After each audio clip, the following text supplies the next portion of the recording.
It started with a scream that shattered the calm evening air across my ranch, a piercing shriek followed by the unmistakable bark of a command. "I'm calling 911." That voice belonged to none other than Karen, the self-proclaimed queen of our local HOA and my neighbor from just over the ridge. I was standing in the middle of my land, no more than 50 feet from the barn, when I heard her stomp through the property line, pointing at me like I'd just committed a crime. The sun hadn't even set yet, and there I was, accused of God knows what, with a phone in her hand and that self-righteous glint in her eyes. But before I dive into the chaos that unfolded, let me tell you, this isn't just a story about a false 911 call. It's a fight for the truth, for dignity, and for every landowner who's ever been harassed by someone with a clipboard and a fragile sense of power. What Karen didn't know was that I wasn't just some rancher in a flannel. Sure, I had receipts, cameras, county permits, and a whole community ready to push back. And when she brought the law to my land, I brought the truth to light. It all started a week prior, when I put up a new wooden fence along the eastern trail. My cattle had started pushing the old wire posts over, and it was long overdue for reinforcement. I didn't think twice about it. This fence was well within my property lines, built on a strip of land that had been in my family for 3 generations.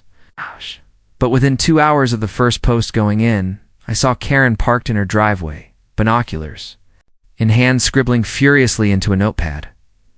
I ignored it. That was my first mistake. The next morning, I found a letter taped to my mailbox with the HOA logo printed on top, signed K. Fielding, Vice Chair. It was a warning. She claimed I was altering a shared visual corridor and would be fined $250 if I didn't. Remove the fence. Shared visual corridor. This was ranch land, not a museum. I called the county and verified again what I already knew, that land was mine and had 0 HOA easements or restrictions.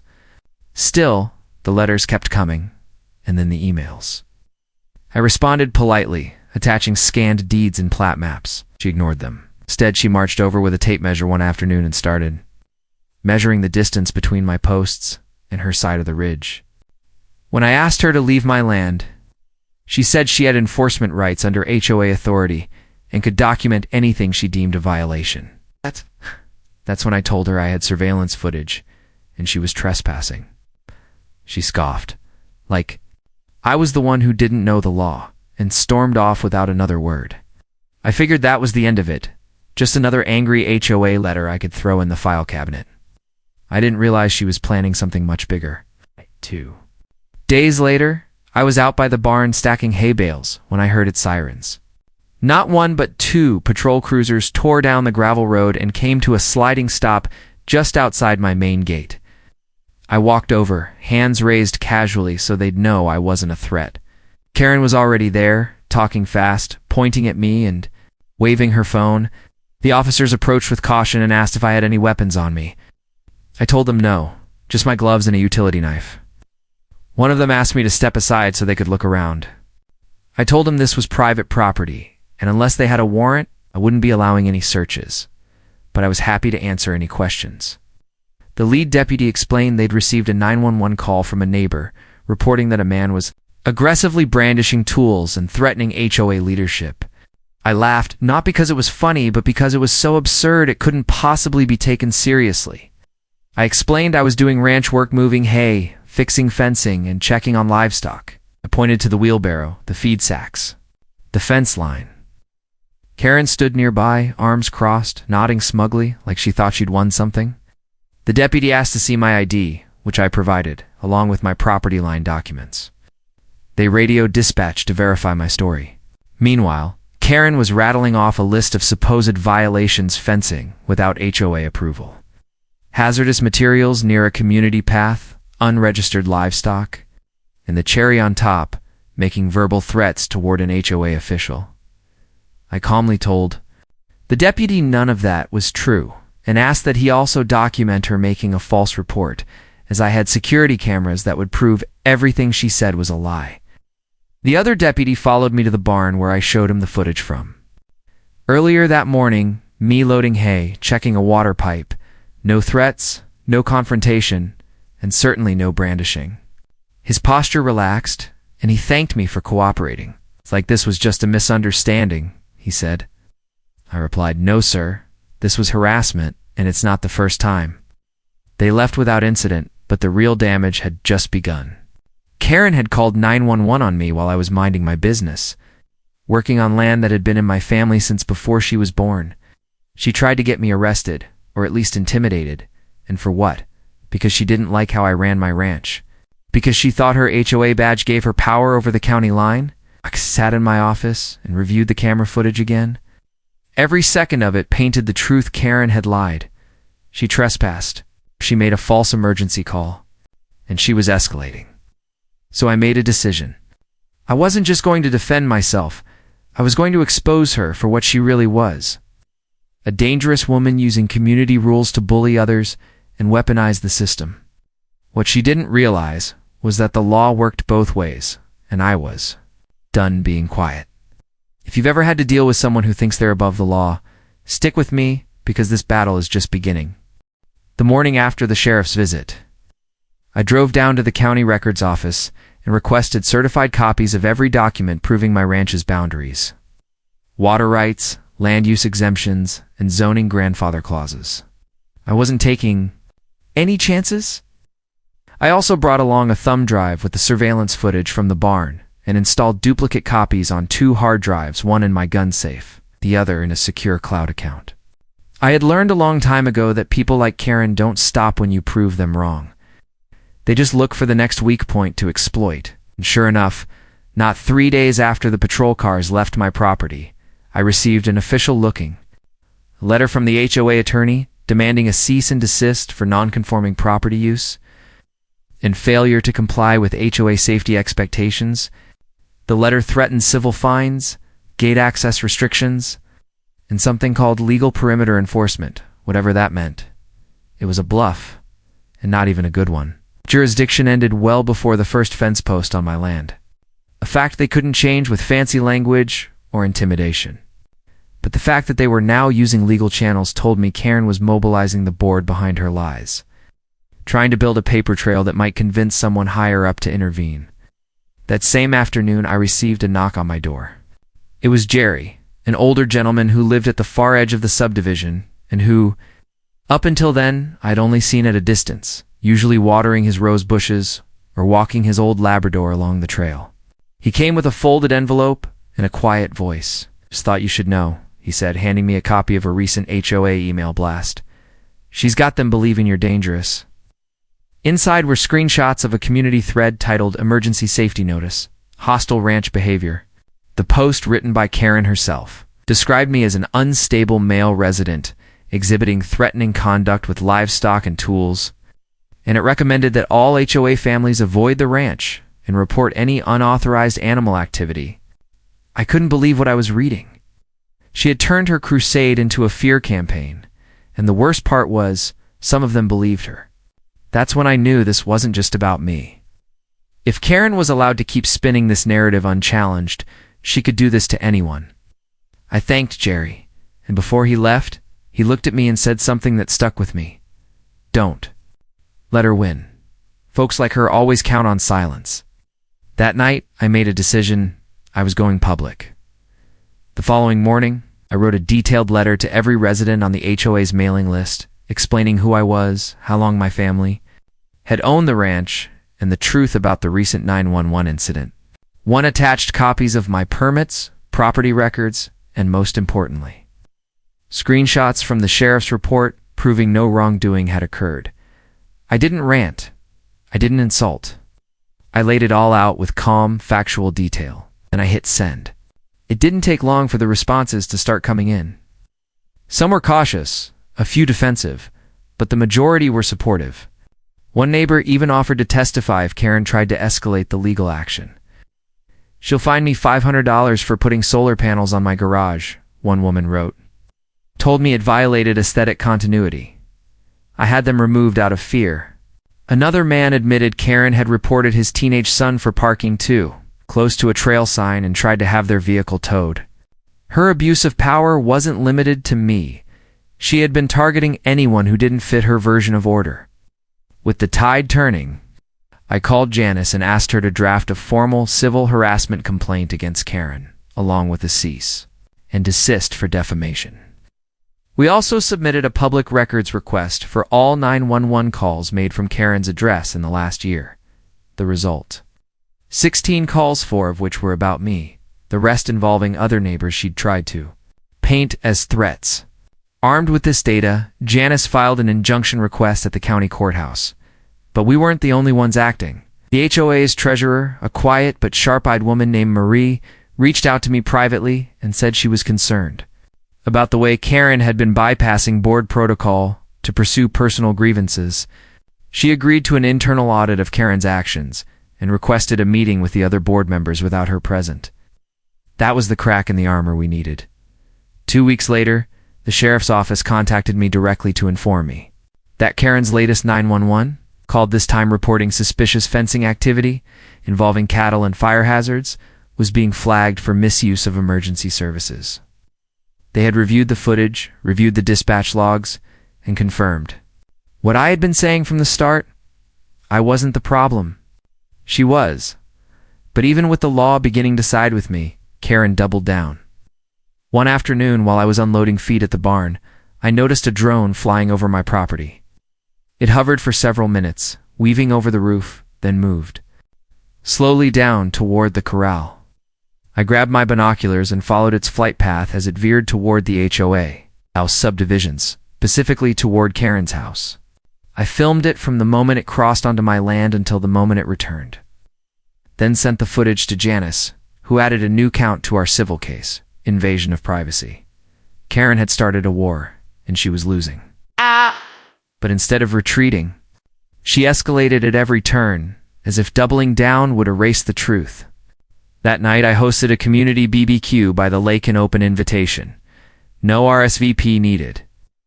I grilled burgers, let the kids feed the goats, and even let a couple of teenagers ride the ATV around the lower trail. More than 20 people came. Some from the HOA, some from the county. One man said he'd never felt welcome in the community until now. Another woman said her son was finally laughing again. It was a turning point. Karen hadn't just lost her grip, she was becoming irrelevant.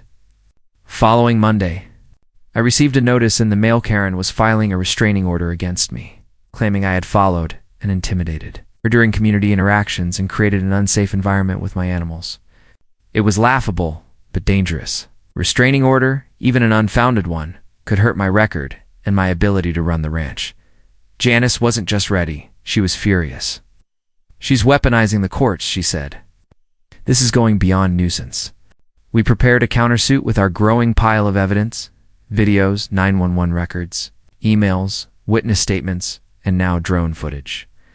Our hearing was set for 2 weeks later. In the meantime, I began reinforcing the perimeter fence with new signs. Private property, no trespassing, video surveillance in use. I didn't want confrontation. I wanted peace. But I wasn't going to be bullied off my own land. And finally, just days before the court date, I got a call from a news reporter. They'd caught wind of the case through public filings and were asking questions. I wasn't sure if I wanted to go that route, but after everything Karen had done to smear my name, maybe it was time to shine a light on what people like her could do when left unchecked. This wasn't just about me anymore. It was about every quiet person who'd been trampled by someone who used fear and authority as a weapon. And I was ready to fight, not just in court, but in the open. By the time the court date arrived, a ranch was under tighter surveillance than ever, not because of any threat from me, but because I knew Karen would use any opportunity to twist the narrative. I had mounted motion detecting trail cameras along the boundary near her property, uploaded every interaction to the cloud, kept a copy of all relevant communications, both in my safe and on a USB stick in my truck. Janice had been working tirelessly, organizing our evidence into an airtight case. Screenshots of Karen's defamatory HOA posts, her absurd restraining order claims, 911 call transcripts, drone footage, and even statements from half a dozen neighbors who had either been targeted by her or who had witnessed her behavior. The courthouse was buzzing that day. Apparently, word had spread beyond our community, and now even a few local journalists had shown up, not inside the courtroom, but waiting near the entrance to speak to either party after the hearing. Karen arrived first, of course, strutting through the lobby in a tailored blazer, dark glasses, and holding her phone up like she was entering a press conference.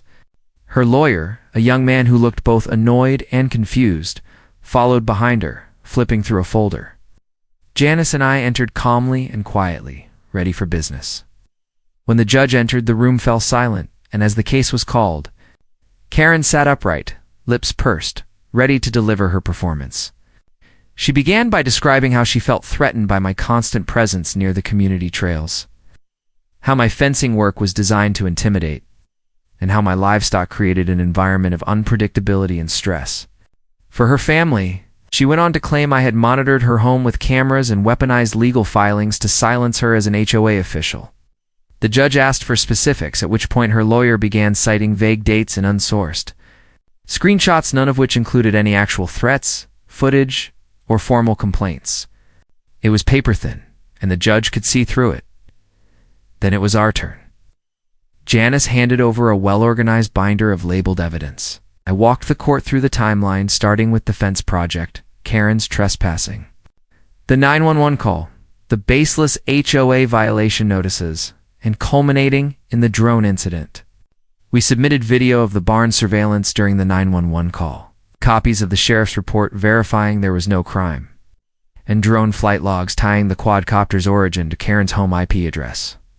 Then we presented the public records, requests showing her 16 emergency calls over the past year, 11 of which involved false or non-existent threats. Neighbors had submitted signed affidavits. One testified in person, describing Karen's pattern of using her HOA title to intimidate anyone she didn't like, sending fines for pet noise, lawn color, or even hosting backyard birthday parties. Without formal decor approval, the judge listened patiently to it all, then looked directly at Karen and asked why, if she felt so unsafe. She had repeatedly walked onto my land and posted defamatory statements online. She stammered, said she had a duty to the community. The judge sighed, turned to her lawyer and asked, "Counsel, do you have anything else?" There was a long pause. "No, Your Honor." And just like that, the restraining order was denied, but the judge wasn't done. He issued a warning about further harassment and referred Karen's conduct to the district attorney's office for review. Under false reporting and misuse of public emergency services, Karen's face turned white. I don't think she saw it coming, not the loss, not the public accountability, and definitely not the threat of charges. She left the courtroom without speaking. Her lawyer followed, this time looking relieved too. Be done with it. Outside, I was approached by one of the journalists. He asked if I'd be willing to speak on the record. At first I declined. This was my land, my life, not a media circus. But then I remembered Jerry's words, "Don't let her win."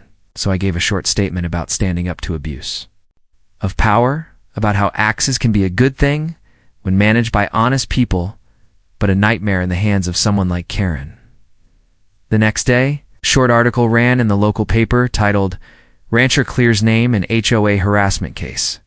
It didn't go viral, but it spread enough that people around town started asking questions. More importantly, neighbors who'd been afraid to speak now felt empowered. Karen was called into an emergency HOA meeting, and while she wasn't removed, outright, her influence had collapsed. The board voted to require majority approval for all future enforcement actions, blocked unilateral email announcements, and froze Karen's citation authority pending further review. Marie, the treasurer, stepped up as acting chair, and within days, half the community bylaws were being reviewed for overreach. My email inbox filled with thank you notes, not just from neighbors, but from people in nearby counties who read the article and said, "I'm going through the same thing." But even with the court win behind me, the damage Karen had tried to cause lingered. I was still viewed with hesitation by some neighbors. A few folks on the HOA Facebook group quietly removed their earlier comments but never apologized. That didn't bother me. What mattered was the precedent. Karen's abuse of 911 had backfired. Her smear campaign failed, and her grip on the community was slipping. Then, almost poetically, a formal letter arrived in her mailbox. Janice had filed a civil claim for damages, defamation, trespass, emotional distress, and legal fees. We didn't expect a payout, but we wanted a record. The judge approved it within 30 days. Karen's property now carried a public lien. That meant whenever she decided to sell, we'd get our costs reimbursed plus interest. By the time spring rolled around, the HOA had changed entirely. Rules were now enforced based on clear community votes. Fines required 2 warnings and visual documentation. An HOA Karen, she barely showed her face at meetings. I'd see her car pass by sometimes, windows up, speeding slightly as if trying not to be seen. As for me, I kept working the ranch. My cattle thrived. The new fencing held. I installed a community bench near the tree line and invited neighbors over for coffee and stories. For the first time in a long time, there was peace. And it wasn't because Karen gave up, it was because I stood up. You can't always stop people like her from starting trouble, but you can make sure they don't win. All it takes is a little truth, a lot of patience, and a refusal to be bullied on your own land. Summer came early that year, and with it came a stretch of hot, dry days that pushed everyone in the area to their limits, especially when it came to property upkeep, fire safety, and water conservation. While I was working overtime to maintain the ranch's irrigation systems and ensure my livestock were safe, I noticed a sudden shift in the way the neighborhood functioned. For the first time since the HOA formed years ago, people began openly questioning its leadership. The enforcement of vague appearance rules that Karen had used like a hammer for months was now met with resistance, especially after word of our court battles circulated quietly through the community. Marie, now functioning as the de facto head of the board, had called for a full vote to restructure the HOA's decision-making process. She also introduced a new transparency rule. All citations and complaints had to be reviewed by at least 2 board members, and any emergency actions needed to be voted on by residents within 48 hours. Karen opposed these changes in writing. Of course, pages and pages of angry rebuttals, accusing Marie of overstepping and claiming the new policies would invite chaos and visual disorder. But her words didn't carry weight anymore. Her credibility was gone. And in the absence of fear, neighbors started comparing stories, talking in the open, realizing how much of what they had tolerated was not law, but manipulation. I was invited to speak at a community meeting, not to defend myself anymore, but to share advice. That meeting took place under the oak tree at the edge of my property, the same tree that had marked the line between my ranch and the HOA boundary. Nearly 30 people showed up.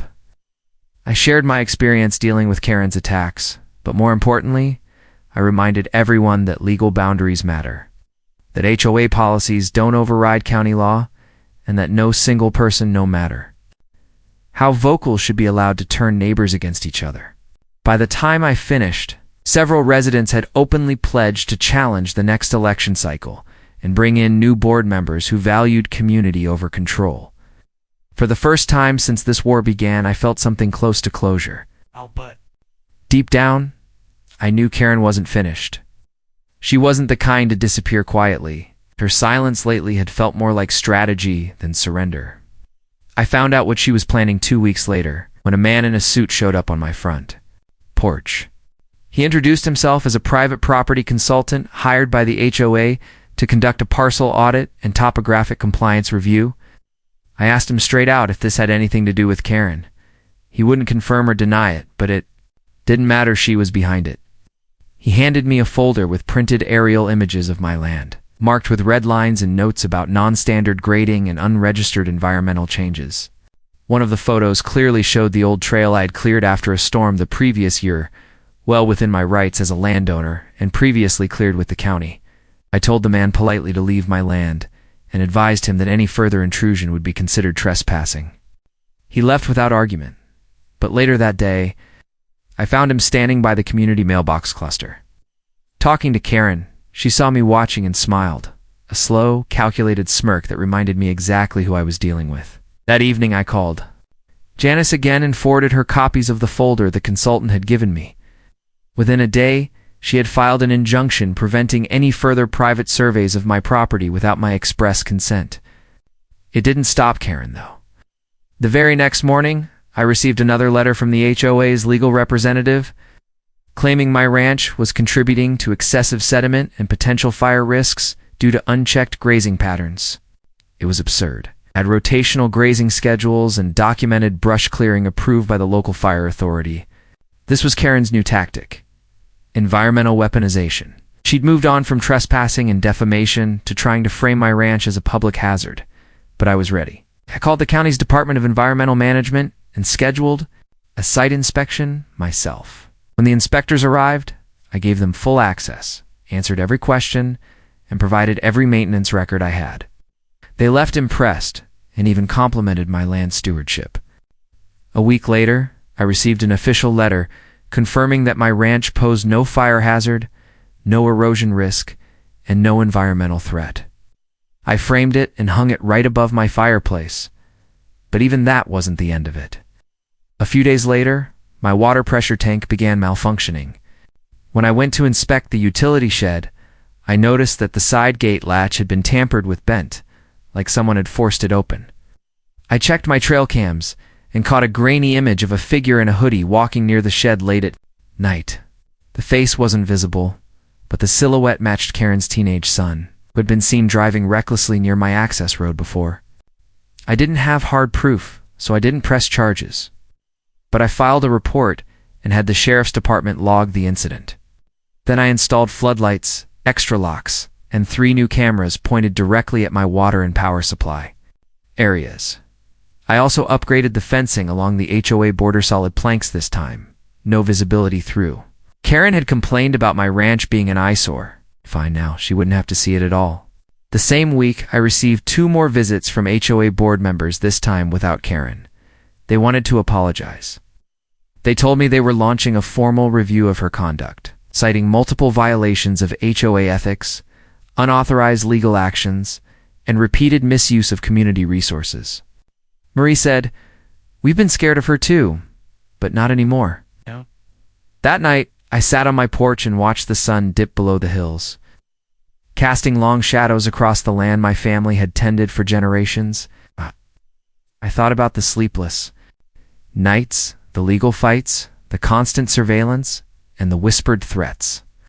But I also thought about the neighbors who stood up, the ones who saw through the lies, the meetings under the oak tree, and the shared laughter at the community BBQ. I thought about my cattle grazing peacefully beyond the reinforced fences, about the kids who used to be afraid to walk past my gate, now waving as they rode their bikes down the gravel path. Karen had tried to poison the well, but the roots here ran deeper than her reach. As we entered the height of summer, the land came alive.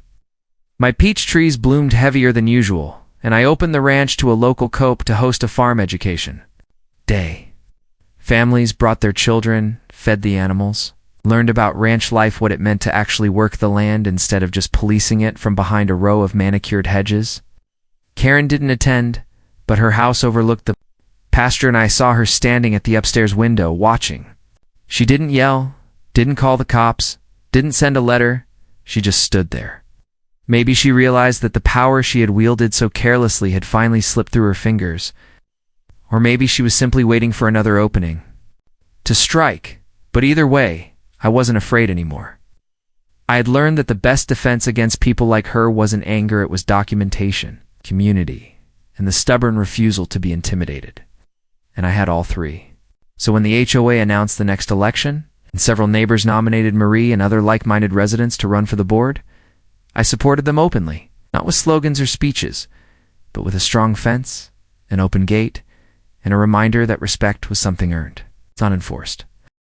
Election day arrived on a golden morning in late August, with the kind of breeze that carried both tension and hope through the oak trees and along the fence lines. For the first time in years, residents of the HOA community lined up outside the clubhouse, not just to cast votes, but to make a statement, a rejection of fear, of overreach, and of the iron grip that Karen had held over them for far too long. Marie, now a symbol of quiet defiance, stood near the entrance, handing out flyers outlining proposed reforms, including limits on unilateral authority, clearer homeowner protections, and a complete audit of HOA financials and past citations. I didn't attend the voting inside this. Wasn't my jurisdiction, but I sat on my porch with a cup of coffee and watched as cars came and went all day. Neighbors waved at me, some giving thumbs up, others stopping briefly to thank me again. for standing up when few others dared. I didn't need to be on the ballot. I'd already won my own kind of election, the trust and respect of a community that had finally seen through the curtain of control and manipulation. By late afternoon, word spread through the neighborhood. Every reform candidate had one, and the board had officially voted to censure Karen for abuse of authority and end her position as vice chair permanently. It was over. After all the lies, the calls, the threats, the spying, and legal games, Karen was finally stripped of her power. But what followed wasn't a celebration. It was quiet. She stayed in her home, blinds drawn, car rarely leaving the driveway. The few who still defended her retreated as well, some ashamed, others just unwilling to admit they'd been wrong. But the neighborhood moved on. The air changed. People started planting again, smiling more, letting their kids play outside without fear of being cited for laughter or chalk drawings. And me? I kept doing what I always did, fixing fences, tending animals, walking the property at sunrise. With a strong mug of black coffee and my old ranch dog at my side, fall brought cool evenings and the kind of peace I hadn't felt in years. One morning, I received a letter in the mail from the county office on official notice that the sheriff's department had concluded its investigation into Karen's repeated 911 calls and misuse of emergency services. Though she wouldn't be facing jail time, a formal reprimand had been added to her record, and she would be responsible for the administrative costs related to the false reports. It wasn't a dramatic punishment, but it was something tangible. Line drawn in the sand, and maybe that was all it ever really took to stop someone like her. A line. A neighbor willing to say no more.